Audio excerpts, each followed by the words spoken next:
Howdy folks, I'm Friendly Northern Fulmar, fully financing funky festivals. I'm Amber. And here are more funky festivals for us to finance. We're just having a party over here, folks. I hope that you join us. And speaking of parties, we're having a live stream on Friday. For more information, please see the end of the video. Let's get started. Alright folks, and our first letter is titled, Am I a Jerk for Threatening to Sue a Mommy Influencer?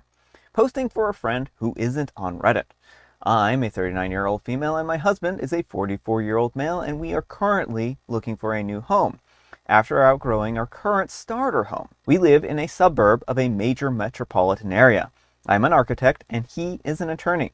Ideally, we're looking for a home that has some good bones that we can renovate to our taste, since I'm an architect and we have friends who work in the trades. Long story short, we toured a house 2 weeks ago that I thought might be a good fit. There was a lot that needed to be changed and updated, but the price listed, I thought it would be something that we would want to pursue. Well, flash forward about 4 days and I start to get a text from one of my friends asking if I had seen this, with a link to an Instagram reel from a local mommy influencer, a 35-year-old female. I click on it and it's security camera footage of my husband and I walking through the home on a tour with a realtor. And she has taken all of the clips where I was talking about things that I didn't like or what I would change and splice it out so it looks like I'm being highly critical of her home. The rest of the video is her saying that she would never sell to us because we are mean and nasty people. Our faces are clearly visible in the video, I might add. My husband drafted up a cease and desist letter yesterday, threatening legal action unless she removes the video, and now she's blasting us all over town to Kingdom Come with her little army of mommy trolls on my husband's law firm's social media accounts and my firm's web pages. Mind you, I'm the owner of my firm, so it doesn't make a difference for me, but it does for my husband. She hasn't taken down the video yet, and we are fully prepared to take her to court if she doesn't. My realtor is extremely embarrassed and said that the other realtor is embarrassed as well. Needless to say, we are not pursuing her house anymore and are taking a pause while we deal with this. 2 of our friends said that we should just try to ride it out and let it pass because this type of thing always does. But I just could not let her do this. Am I the jerk? Alright folks, what do you think? No, not the jerk. I mean, what she is doing is absolutely not okay. She is using OP's public image and her husband's public image to try and paint a false narrative. Yeah. And then on top of that, she's trying to sabotage their businesses. She is directly sending her minions and herself to the business pages to try and sink them. Imagine being so thin-skinned that you take what other people say about your home so personally that you have to post this online. I mean, I guess maybe there are one or two rationales here. One, she's trying to drum up, business for her social media site, right? And making the outrage and whatnot. Or 2, she just sincerely is hurt by this and wants OP and their husband to suffer, but they're looking for a home to fix up. Exactly. So it clearly, OP is going to, of course, have picked apart the home because they're trying to figure out what things that they would change in it, right? And how, I don't even know if what they're doing here is legal, right? Right. Well, it probably depends on what jurisdiction and whatnot, but there could be some issues with, I forget. I always get slander and libel mixed up, but like falsely. Yeah, slander. This would be libel in this particular case. Probably both. Yeah, and at any rate, falsely representing OP, like using using an intentionally exaggerated clip that falsely represents OP's stance. Yeah. Well, in the United States, in order for something to be considered slander or libel, there has to be financial, repercussions for it. Like, say, for instance, you lose business from your law firm because of a slanderous post. Right, or your architectural firm. Yeah, or your architectural firm loses money because of it. So this influencer is playing a very dangerous game because this would actually likely fall under slander or libel if they can show financial damages because of that. So I think that they should pursue this because people shouldn't be able to get away with this kind of stuff. But let me know. Oh, sorry. I was going to say, well, and she could also do this to someone else too in the future. Yeah, and someone who doesn't have the resources to fight back against her. But let me know what you folks think. So anyhow, take care and good luck. And JRM1102 says, not the jerk, your friend. Get her, take her down, Go after this toxic BS with as much ferocity as you want. And Ace Girl 1985 says, 100% agree. I can't stand this type of person manufacturing drama for internet clout. For goodness sake, I can't wait until the influencer idiocy fades into the past and it's just one more stupid fad that we cringe about. Not the jerk. Go after her and hit her as hard as you can.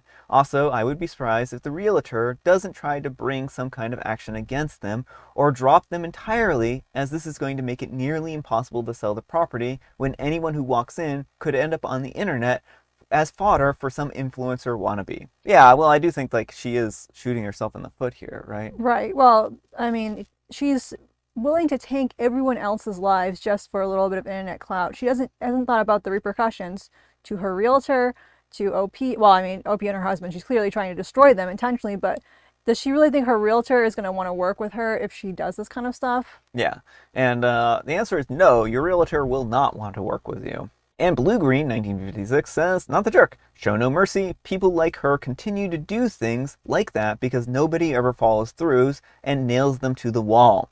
Secretly recording you could be enough on its own to cause some major trouble. And Cuter Lexi says, this supposed influencer is just craving for attention and needs to do this for a bunch of likes. People like this need to learn a lesson. Alright folks, and our next letter is titled, Am I a jerk for telling my sister that she could only stay at my house if my brother-in-law controlled his drinking? My sister and brother-in-law have been married for 7 years. He used to be great to be around, but then 4 years ago he started drinking heavily. He gets drunk most every night now. He is belligerent to everyone that he comes in contact with when he is drunk and is destructive to property around him. A couple of months ago, they came to our house to spend the night. The next day, I found an empty beer bottle underneath the sink in our guest bedroom. I texted him and asked him to please not do this again, as I have a young child who could stumble upon them, and if they sat there unnoticed, they could ruin the cabinet. He apologized and said it would not happen again. Well, a few weeks later, they come over again. He starts drinking and went outside to vape. I don't know if he was too drunk to notice or if he just really wasn't paying attention, but it was raining outside and the battery to his vape got wet. He put the battery in his pocket and came back inside. Well, the battery exploded in his pocket because it got wet. His pants caught on fire. In the chaos of trying to get his pants off, not to burn himself, the battery fell on our hardwood floor and burned a hole in the floor. He threw his pants in our home office, and this burnt our carpet. He was thankfully okay and had some minor burns, and no one else got hurt. He apologized, but didn't offer to pay for any of the damages. Today, my sister and brother-in-law called me and asked if they could spend the night. I said yes, but only if he could get his drinking under control and not cause any more damage to my house. She called me a jerk and said that I made him feel uncomfortable by making that request. They said that in order not to be an inconvenience, they would get a hotel room. I said okay, and they hung up the phone. Now I'm wondering if I'm the jerk for what I said to them. All right, folks, what do you think? No, not the jerk. I mean, it seems like brother-in-law probably needs help and should be encouraged to maybe talk to a counselor or something like that if he is drinking to the point where he can't go any amount of time without being visibly drunk everywhere. But I understand OP not wanting to have property damage and have beer cans left where the kids could potentially access it and stuff like that. It's an unfortunate situation. And maybe OP didn't frame it in the best way, but I can understand why you wouldn't want someone who is dealing with that struggle in your home. So, I have a lot of mixed feelings about this one. On one hand, I don't think the battery catching on fire was his fault. And certainly the floor getting burned and his panic not to, become emulated is certainly understandable, right? This was an unfortunate accident, and I think that if OP wanted to, if they have house insurance, I believe home insurance would probably cover the damages for something like this, because this was an accident and it caught on fire because of a product, and then also they might be able to see the manufacturer and potentially sue the manufacturer of the battery that exploded. As for him being too drunk to notice, I mean, I've known lots of people who do dumb things completely sober, will bring batteries out into the rain and stuff like that because they just don't know any better. That doesn't mean that he was too drunk to control himself in that particular case, that to me just kind of reads as an unfortunate circumstance. But, but, with all that said, leaving beer bottles around, constantly being drunk and belligerent, to the point where he's damaging and breaking things, if this is not the first time that something's gotten broken or damaged, then I think that there is a ground here for him being not welcome in OP's house.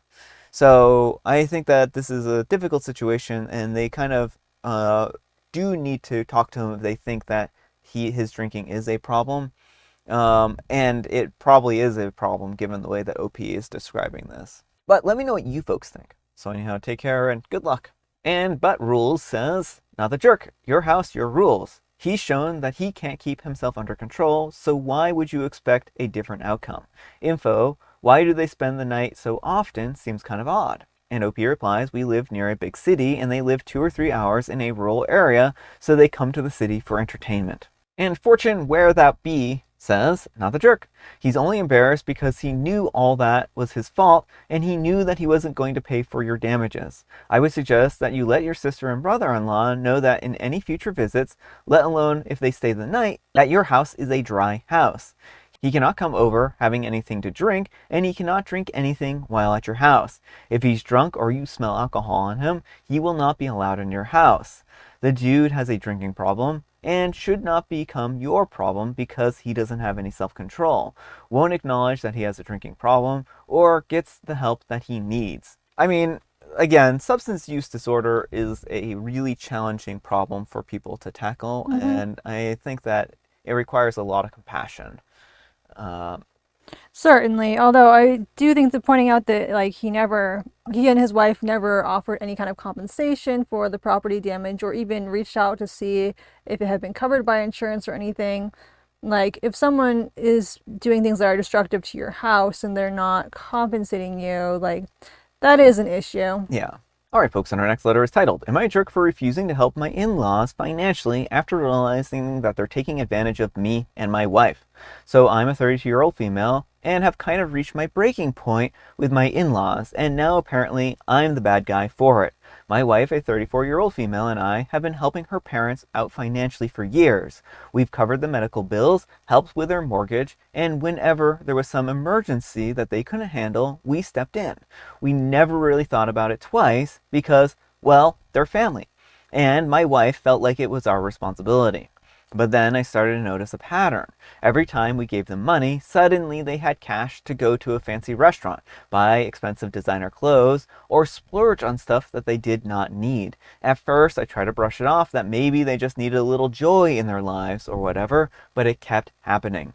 And the thing is, it was always right after we helped them. The final straw was last month. My mother-in-law called my wife crying about an overdue medical bill and how they were struggling.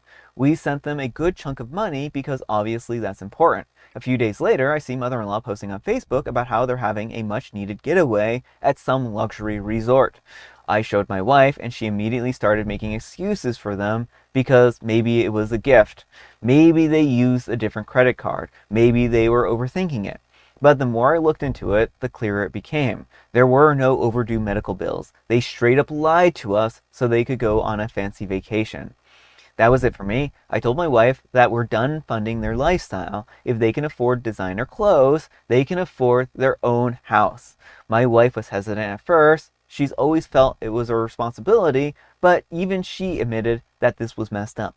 So we told them that we weren't going to give them any more money, and all heck broke loose. Mother-in-law called us ungrateful and sobbed about how we are abandoning them. Father-in-law said that I was manipulating my wife, and then they dragged other relatives into it, who are now guilt-tripping us, saying things like, but they're family, and you have money, why wouldn't you help? Now my wife is second-guessing everything, and I feel like the villain. But I can't keep lighting money on fire for people who refuse to act like responsible adults. Am I the jerk? All right, folks, what do you think? No, not the jerk. I mean, they were caught in a lie. And, you know, are not obligated to finance their luxury items and vacations. Like, you're not obligated to finance them, period, but it is a good thing to do to help out in medical emergencies and things like that. I think that was really awesome for OP and the wife to do. But I think at this point in time, it's very clear that your money is not going toward helping them survive. It's going toward financing luxury stuff. Well, that's the problem. Is like when you find out if someone is lying to you, it's really hard to trust them again, especially when it comes to money like this. They could have been outright honest and explained that they wanted a vacation or something like that.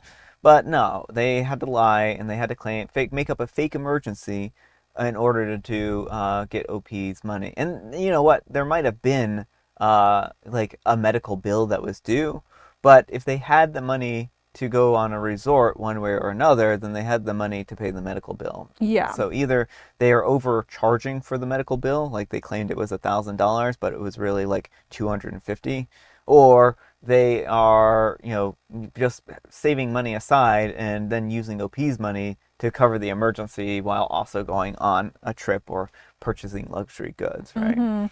So, I mean, I think it's just really scummy to do this. I know that family helps family, but that means also there's a level of trust where your family isn't going to take advantage of your kindness, right? Well, that's the thing, is that, like, they are actively, like you were pointing out, lying to OP about what they're using the money for. And, family house family is supposed to be a mutual thing. It doesn't seem like they're helping OP and the wife in any way. And that doesn't have to be monetary. Not everyone has the money to, like, pay each other. But it just seems from this side of the story like they're just, taking OP's money and they're not giving anything in return. Yeah. But let me know what you folks think. So anyhow, take care and good luck. And Lap Steel Guitar says, regarding future medical bills, you pay the hospital or provider directly with your credit card. That way her family can't divert the money elsewhere. And then they wouldn't be able to claim any refund that might be paid out to them. That's if you choose to assist them again, not the jerk. And OP replies, I'm still willing to help them, but they won't see any more cash. Like you said, I will pay directly for medical expenses. The only problem I see with this is that it won't stop them from calling OP anytime there's an expense, and then they can just set money aside for whatever they want. Yeah. But I mean, that's something for OP to weigh, whether they want to do that or not at the end of the day. Yeah. And Petit Bourguios says, now the jerk, your wife is the problem, quite frankly. She is an enabler. She seems like she's okay with being taken advantage of, but she doesn't like the fact that you're standing up for yourself and setting some boundaries. I see this more as a marriage issue. And OP replies, this is definitely a marriage issue as well, which is why we needed to get it sorted out ASAP. Alright folks, it is tea time. Grab your beverages of choice. I've got some tea right here, and Amber, she has a very, very funny joke. Why did the ghost go to the library? The ghosts went to the library to read some books. Good one. Because the library was their favorite haunt. Ah, that makes sense. And I have the special guest tea, some matcha. Alright folks, that's all the time we have for today. Thank you so much for watching. Happy, terrific Tuesday, folks, spelled TWO. And folks, we have a live stream coming up on Friday. We hope to see you then. Amber, we need some kind of moral advice and or guidance, and please have it on entitled people. You don't owe anything to people who wouldn't help you in the reciprocal situation. Yeah. Thanks so much for watching, and we'll see you all tomorrow. Bye.